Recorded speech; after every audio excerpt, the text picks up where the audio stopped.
salaamaaleykum sama gars yi dellusiwaat nañu fii ci Sen Sport 221 the best sport channel.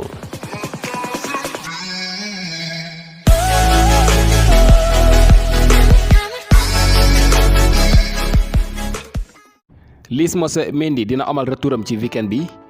ci samedi ji match bi nga xamante ni war nañu ko amal seen diggante ak West Bromwich Albion lii nag ki nga xam ne mooy coach bu Sheffield United. mi nga xam ne ki nga xamante ne mooy Lys Mousset Mendy dellusiwaat na ci li nga xamante ne mooy entraînement yi te dina jouer match mu njëkk ci samedi ji bu juróom-ñetti waxtu yi ngoon jotee lay doon bu ñu fàttale ko ne ki nga xamante ne mooy Lys Mousset Mendy jéegul benn minute ci li nga xamante ne mooy saison 2020-2021 bi li ko waraloon nag di gaañu bi nga xamante ne daloon na ko ci pré-saison yi balaa ñuy dugg li nga xamante ne mooy ci match officiel yi foofu la ci English Premier League bi. Lys Mousset Mendy nag nekk joueur bi nga xamante ni kii di Aliou Cissé convoqué woon na ko mu waroon a ñëw jouer match bu njëkk ak équipe nationale bu Sénégal ni ki daaw la woon moom ak ki nga xamante ne mooy Boulaye Dia waaye nag ñu gis ne match boobu dañu ko mujjoon cancel maanaam dañu ko annulé woon li ko waraloon di li nga xamante ne mooy coronavirus bi. lii nag waral ba ki nga xamante ne mooy Lys Mousset Mendy ba fii ñu waxee jouegul ak équipe nationale bu Sénégal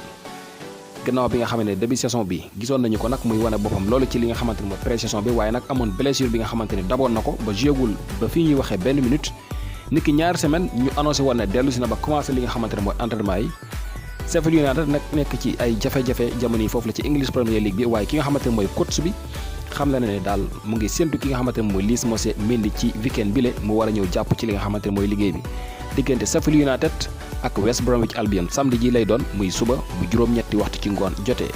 ci wàllum transfert Kalidou Koulibaly mi nga xamante ne ñii di waa Liverpool bëgg nañu ko yóbbu foofu la ca Anfield ci mois de janvier bi nga xamante ne moom la ñu dëkkmal amaana dina gën a jàppane buñ sukkandikoo ci kayiti xibaar bii di Gazzetta dello Sport nekk foofu la ci Italie mu ngi xam la ne de Napoli dañoo am jafe-jafey koppar maanaam problème financier la ñu am jamono yi te lii nag mu ngi leen dal ci jamonoy coronavirus bi lii nag waral na ba depuis saison bi tàmbali ba fii ñu waxee fayaguñu benn salaire moo xam joueur wala staff ku mënti doon di liggéey foofu la ci Napoli fayuñu benn salaire li ko waral nag mooy ñàkkum koppar gi nga xamante ne dal na leen ñoom waa Napoli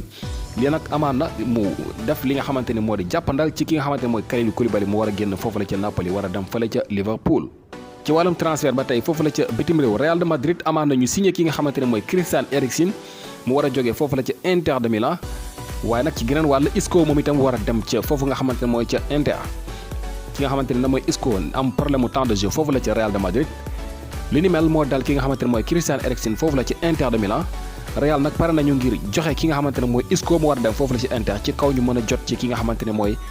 joueur Inter de Milan bi ñuy wax Christian Eriksen. dañu ko jeexale ak li nga xamante ne mooy tournoi FA bi jamono yi nag ki nga xamante ni mooy Sénégal ak Guinée Bissau ñoo war a joué ci li nga xamante ne mooy demi-finale yi comme ni ngeen ko xamee Guinée Conakry ak Gambie jamono yi ñuy waxee ak yéen ñooy joué ci match bu njëkk bi muy première demi-finale bi bu juróom-ñetti waxtu ci ngoon jotee wala juróom-ñaari waxtu boog 19h30 Sénégal war a joué contre Guinée Bissau mu nekk beneen demi-finale bi ñaari équipe yi ku ci génn rek ñooy war a joué li nga xamante ne mooy finale bi képp ki nga xamante ne gagné na tournoi boobule kooku moo war a qualifié ci li nga xamante ne mooy CAN bi ñu war a amal foofu la ci Mauritanie muy ñi nga xamante ne amaguñu ñaar fukki at ñu koy tuddee U20 tey jii ci ngoon lay doon diggante Sénégal ak Guinée Bissau